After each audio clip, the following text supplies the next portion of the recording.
The Arizona sun beat down relentlessly on the dusty, cracked earth, a testament to its thirst. John Baxter, a man hardened by ranch life, rode his horse, Canyon, under the oppressive heat. His blue eyes, once filled with youthful optimism, now carried the weight of years of solitude and the rigor of taming the unforgiving land. The year was 1870, and the frontier was a crucible of conflict where survival demanded toughness and distrust. John, however, possessed a vein of humanity that sometimes put him in complicated situations. He was heading towards the creek that snaked through his land, the only reliable water source for miles where he hoped to find traces of lost cattle. As he approached the bank, a faint moan cut through the incessant hum of grasshoppers. John dismounted, his hand instinctively on the butt of his rifle. Hidden among the reeds was a young Apache, not much more than a boy, gravely wounded. An eagle-feathered arrow was lodged in his shoulder, and blood stained the earth. His dark eyes, full of pain and distrust, fixed on John. The rancher hesitated. Frontier wisdom dictated leaving a wounded Apache to his fate, or worse, reporting him. But something in the boy's eyes, a flicker of raw vulnerability, stirred an old, forgotten compassion within John. He remembered his own youth, the struggles he faced, and how a helping hand, even from an unexpected source, could make all the difference. He slowly knelt, speaking in a low, calm voice. "Easy there, boy. I'm not going to hurt you." The Apache remained still, his gaze unwavering. John carefully examined the wound. It was deep, infected. Leaving him here meant certain death, either from the wound or from predators. John made a decision, one that went against every instinct for self-preservation he had cultivated over the years. He carefully removed the arrow, the boy letting out a choked cry, and then, with surprising gentleness, used his own bandana to staunch the flow of blood. He knew the risks. Helping an Apache, especially a warrior, could invite retaliation from other settlers, or even from the Apache tribe if they perceived it as a trap. Yet the thought of leaving him there, bleeding in the scorching sun, gnawed at his conscience. "I'm taking you back to my place," John said, his voice firm but not unkind. "You'll die out here." He helped the boy, whose name he would later learn was Kicking Bird, onto Canyon, supporting him as they slowly made their way back to the isolated ranch. The sun began its descent, painting the sky in fiery hues of orange and purple, casting long, distorted shadows across the desolate landscape. A chill began to seep into the air, a stark contrast to the day's heat. John could feel the boy's feverish breath against his back. As they rode, he scanned the horizon, his senses heightened, acutely aware of the vast, silent wilderness around them. He knew he was taking a monumental risk, an act of defiance against the unspoken rules of the frontier. He wasn't sure if he was doing the right thing, but he knew he couldn't do nothing. The remote location of his ranch, nestled in a small valley, offered a deceptive sense of security, but the vastness of the surrounding territory meant he was always vulnerable. The wind whispered through the dry brush, a constant reminder of the ever-present dangers lurking just beyond the edge of what he could see. Back at the ranch, a collection of weathered wooden structures clinging precariously to the rugged terrain, John guided Kicking Bird into a small, seldom-used bunkhouse. The air inside was cool and musty, a welcome respite from the outside heat. He laid the young warrior on a cot, his movements deliberate, his calloused hands surprisingly gentle. Kicking Bird, weakened by his wound and the journey, drifted in and out of consciousness. John, despite his initial reluctance, set about cleaning and dressing the wound with a skill born of necessity and years of tending to injured livestock and, on rare occasions, himself. He brewed a strong concoction of local herbs he knew had medicinal properties, forcing a few sips down the Apache's throat, hoping to bring down the fever. The silence in the bunkhouse was heavy, broken only by Kicking Bird's shallow breathing and the distant hoot of an owl. Days turned into a week. John maintained a constant vigil, his sleep fractured by the need to check on his unexpected guest. He brought him water, meager rations of dried meat, and more of the bitter herbal tea. Kicking Bird, though still weak, slowly began to recover. His dark eyes, once filled with unyielding suspicion, now held a flicker of something akin to curiosity, even a hint of grudging respect. They communicated mostly through gestures, a shared understanding forged in the crucible of survival. John learned that Kicking Bird had been separated from his hunting party, ambushed by a rival tribe, and left for dead. He never mentioned how he came to be on John's land. The unspoken tension between them was palpable.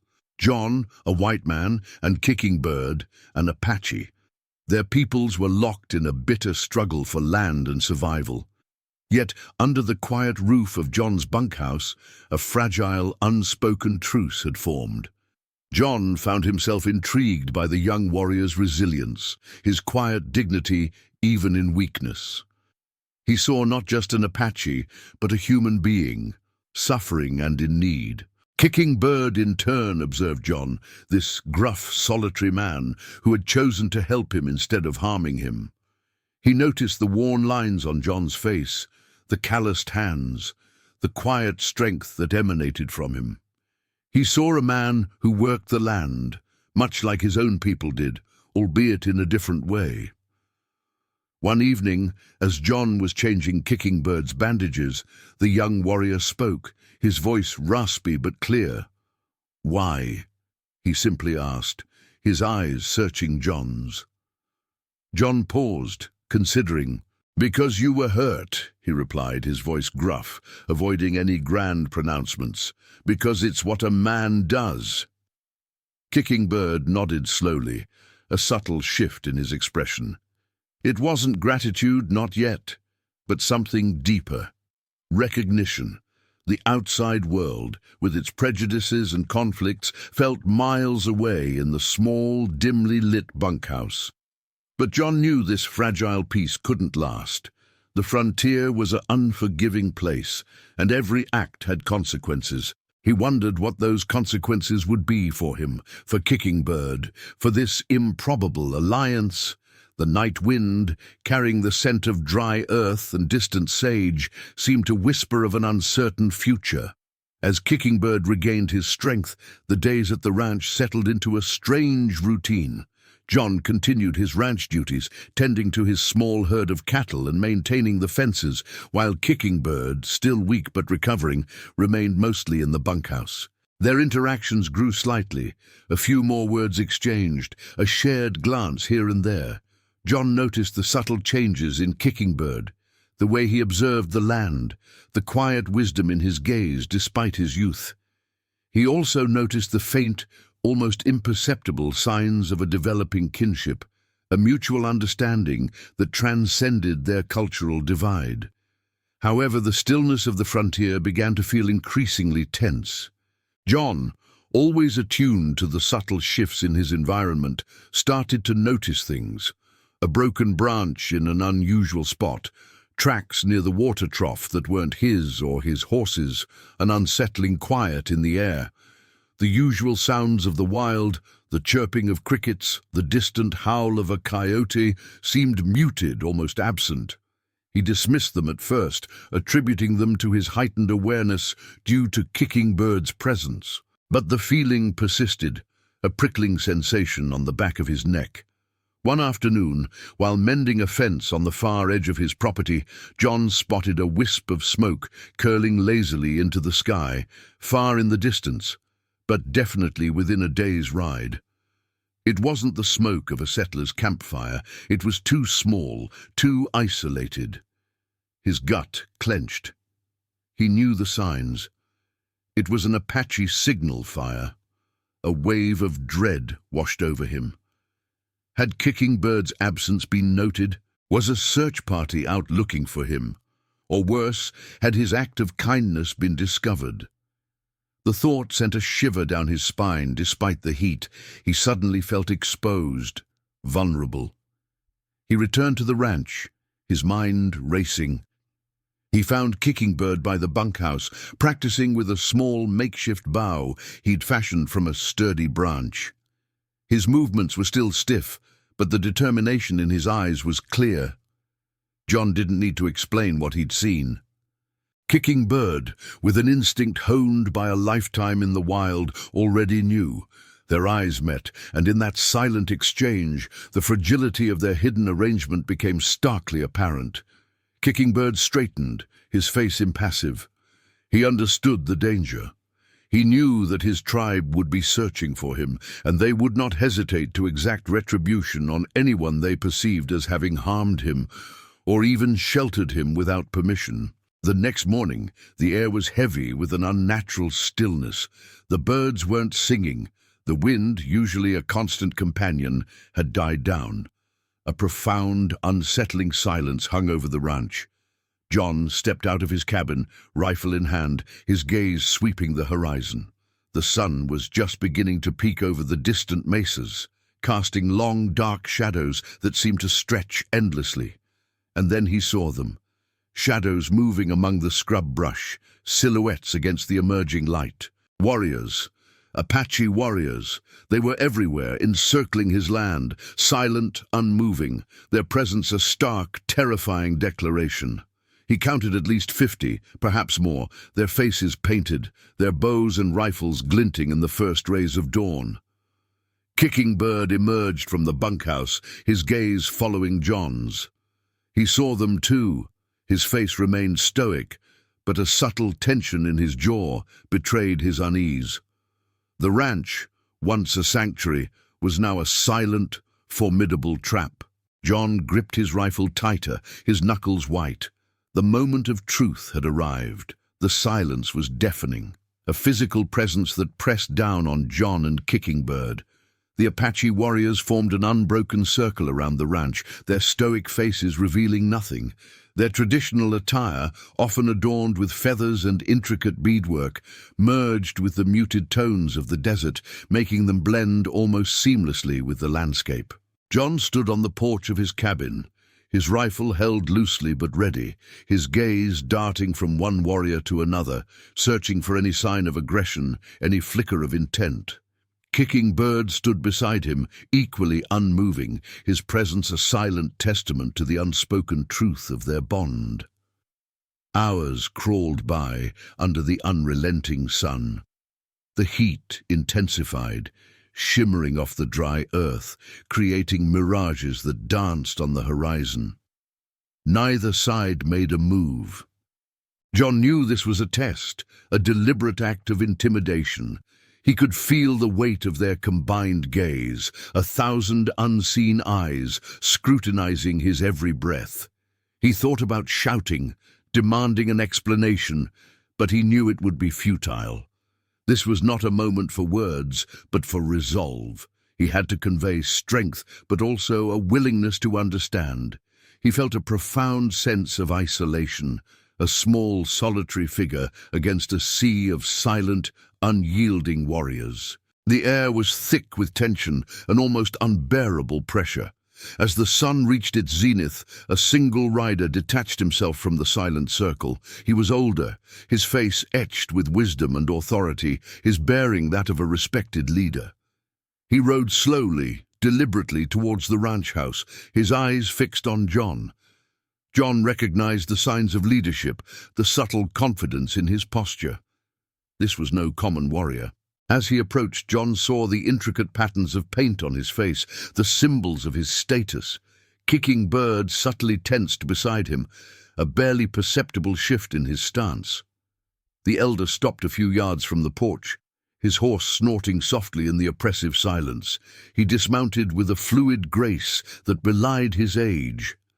His gaze swept over John, then settled on Kicking Bird, a long, searching look that conveyed a mix of relief and subtle censure. He finally spoke, his voice deep and resonant in the Apache tongue.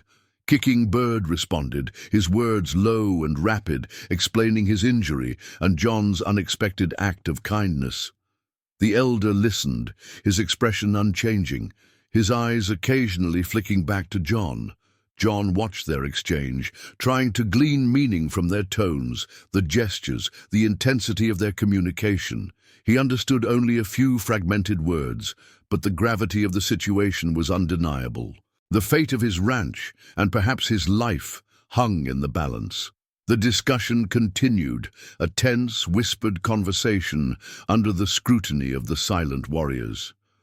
John could feel the weight of the moment, the clash of cultures, the inherent distrust that had poisoned relations for so long. He understood that Kickingbird's words were crucial, that his testimony was the only thing standing between him and a potentially violent confrontation. He observed the elder's expression, searching for any hint of understanding or hostility. The sun beat down, relentlessly, the silence broken only by the occasional rustle of dry leaves in the slight breeze. The true test was yet to come. The elder Apache, whose name John later learned was Silent Thunder, listened intently to Kickingbird's explanation, his gaze unwavering between the young warrior and John.